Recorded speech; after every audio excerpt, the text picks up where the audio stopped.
Hello, my name is Moumita Bhowmik. এই সিরিজে আমি আলোচনা করতেছিলাম ফার্স্ট ইয়ার থেকে এন্ডোক্রাইন সিস্টেম নিয়ে। আজকের ভিডিওতে আমি আলোচনা করব ফিজিওলজি পার্টের last topic, signalling pathway of the endocrine hormone. এই টপিকটা স্টেপ 1 অ্যান্ড স্টেপ 2 এর জন্য অনেক অনেক ইম্পর্টেন্ট, কিন্তু এখানে বোঝানোর তেমন কিছু নেই, এটা সম্পূর্ণ মুখস্থ করতে হবে। ওকে, তারপর একটু আলোচনা করে দিচ্ছি। Signalling pathway of endocrine hormone মানে এন্ডোক্রাইন হরমোন কোন কোন পাথওয়ের মাধ্যমে কাজ করে সেটাই এখানে আলোচনা করা হয়েছে। সাইক্লিক এডেনোসিন মনোফসফেট এই পাথওয়ের মাধ্যমে কাজ করে কোন কোন hormone? Follicle stimulating hormone, luteinizing hormone, ACTH, thyroid stimulating hormone, then corticotropin releasing hormone, human chorionic gonadotropin hormone, ADH, then melanocyte stimulating hormone, parathyroid hormone, calcitonin, histamine, glucagon, growth hormone releasing hormone. এগুলো আমরা মনে রাখতে পারি flat, James, চাক। এই সবগুলো hormone কীভাবে কাজ করবে? এই সবগুলো হরমোন তাদের রিসেপ্টরে বাইন্ড করে কি করবে? অ্যাক্টিভেট করবে সাইক্লিক এডেনোসিন মনোফসফেটকে, and in this way they work. আচ্ছা, দেন সাইক্লিক গুয়ানোসিড মনোফসফেট পাথওয়ের মাধ্যমে কোন কোন হরমোন কাজ করে? brain natriuretic peptide BNP and ANP, atrial natriuretic peptide ADRF, endothelial derived releasing factor। এটা মনে রাখার জন্য এখানে আবার নিউমেরিক দেওয়া আছে যে ব্যাট গ্র্যান্ডপা। আচ্ছা, এই হরমোনগুলা কি ভ্যাসোডাইলেশন করতে সাহায্য করে, ডায়ালিসিস হিসেবে কাজ করে।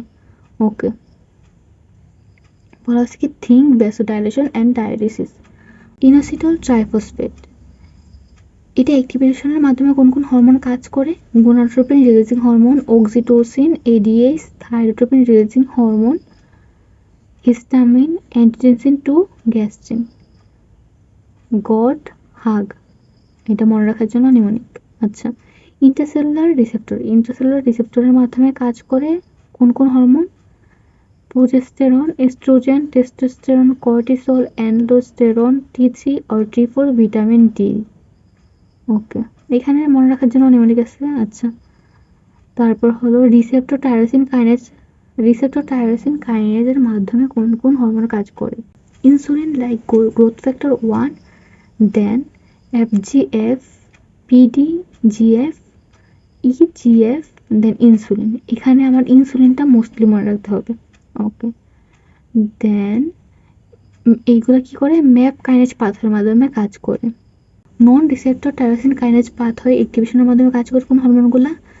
GCSF, ইরাইথ্রোপয়েটিন, থ্রম্বোপয়েটিন, প্রোল্যাকটিন, ইমিউনোমodulator যেমন সাইটোকাইন, ইন্টারলুকিন 2, ইন্টারলুকিন 6, IFN, গ্রোথ হরমোন।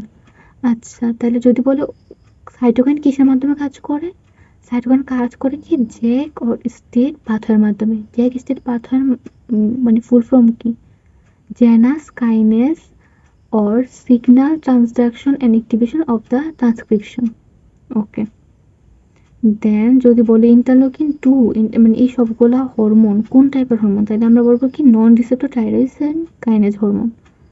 আচ্ছা, দেন এখানে হলো signalling pathway of steroid hormone. Steroid hormone কি করে? প্রথমত স্টেরয়েড হরমোন কি? Lipophilic hormone. তাহলে কি স্টেরয়েড হরমোন আর lipophilic and therefore must circulate bound to the specific binding globulin। মানে কি স্টেরয়েড হরমোনগুলো কি করবে? অবশ্যই কি করবে? বাউন্ড করে থাকবে। কার সাথে? স্পেসিফিক বাইন্ডিং গ্লোবুলিনের সাথে বাউন্ড করে কি করবে? সার্কুলেট করবে বডিতে। ওকে, হুইচ ইনক্রিজ দ্য সলিবিলিটি মানে কি যখন সেটা স্টেরয়েড হরমোনগুলো বাউন্ড করবে গ্লোবুলিনের সাথে, স্পেসিফিক বাইন্ডিং গ্লোবুলিনের সাথে, তখন কি করবে? তার সলিবিলিটি ইনক্রিজ হবে, যার কারণে কি সার্কুলেট করবে। আচ্ছা, এখানে বলি হরমোন প্রথমে কি করবে? স্টেরয়েড হরমোন যেহেতু লিপোফিলিক, তাহলে কি সেল মেমব্রেন ক্রস করে কোথায় ঢুকবে? সাইটোপ্লাজমে কি হবে? রিসেপ্টরের সাথে বাইন্ড করবে, তখন কি হবে? হরমোন রিসেপ্টর কমপ্লেক্স তৈরি হবে। Hormone receptor complex then enter করবে কোথায়? নিউক্লিয়াস কি করবে? স্পেসিফিক এলিমেন্ট ইন দা জিএনএর সাথে বাইন্ড করে কি করবে? এনহ্যান্স করবে ট্রান্সক্রিপশন। ট্রান্সক্রিপশন করে কি হবে? এমআরএনএ তৈরি হবে, দেন এমআরএনএ থেকে প্রোটিন তৈরি হবে ট্রান্সলেশনের মাধ্যমে। তারপর এই প্রোটিন কি করবে, রেসপন্স করবে। ওকে, দেন এখানে কি বলছে, in mail in case sex hormone binding globulin, sex hormone binding globulin যেহেতু মেলে ইনকেস হবে তাহলে কি হবে, ফ্রি টেস্টোস্টেরন কমে যাবে। ফ্রি টেস্টোস্টেরন হলে কি হবে, গাইনোকোমাস্টিয়া হবে।